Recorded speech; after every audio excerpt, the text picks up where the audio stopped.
By now, all of us are familiar with the murder of UnitedHealthcare CEO Brian Thompson.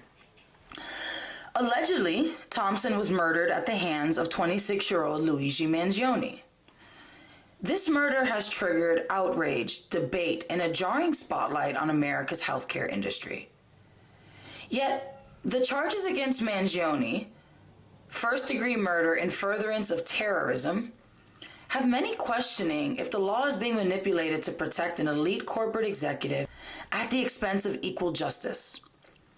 Critics argue this heavy-handed prosecution is less about public safety and more about sending a chilling message to anyone who dares target high-level corporate figures.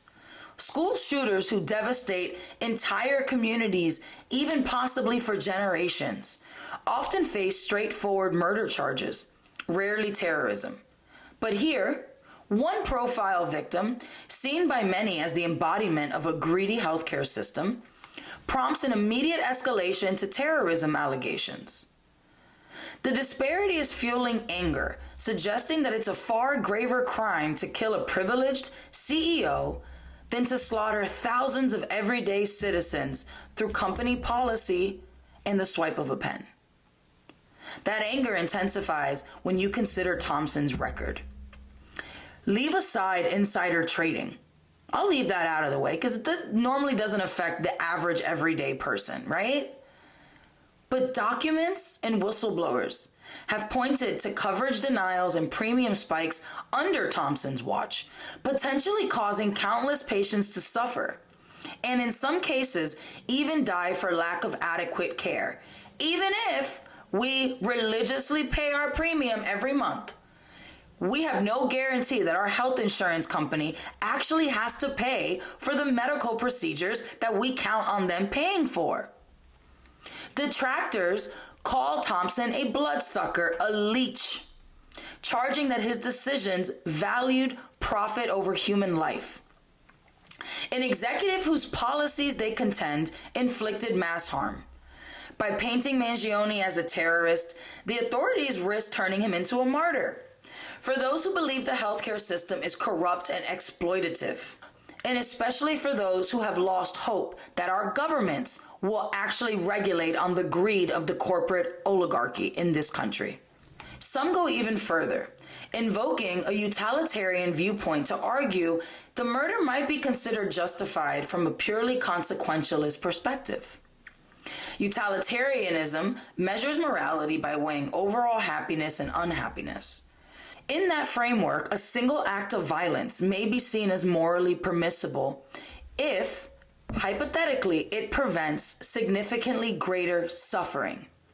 To put it simple, if you bring more happiness into the world than unhappiness, you're useful in society. However, if you bring more unhappiness than actual happiness in society, you are no longer useful and your murder is justified under utilitarianism. Most of us gather our moral and ethical compasses from religion, culture, and obviously societal laws that we've put in place. So, by those standards, murder is not justified. However, I'm not here to convince anybody whether this was a justified murder. It's more to highlight the excessive measures that our law enforcement put into making an example out of Luigi Mangione, and my personal belief that this will not end well because they are treating him and they are building up a martyr persona.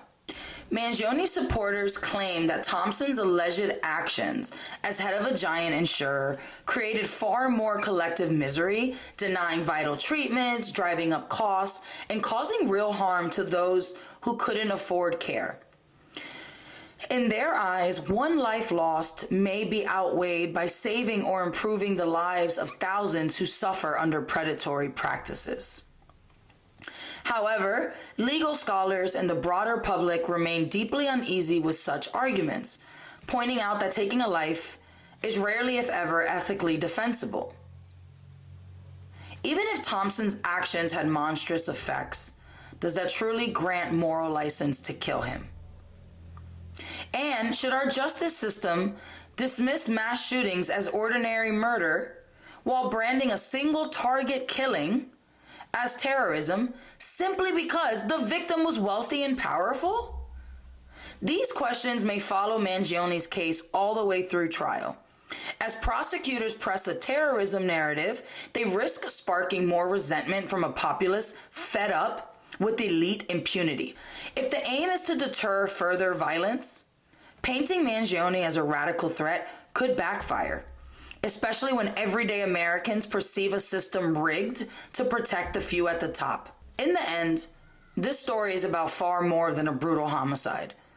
It's a reflection of deep-rooted mistrust in institutions that appear to set rules, favoring the privileged, punishing the rest more severely, and stifling any challenge, violent or otherwise, to corporate power.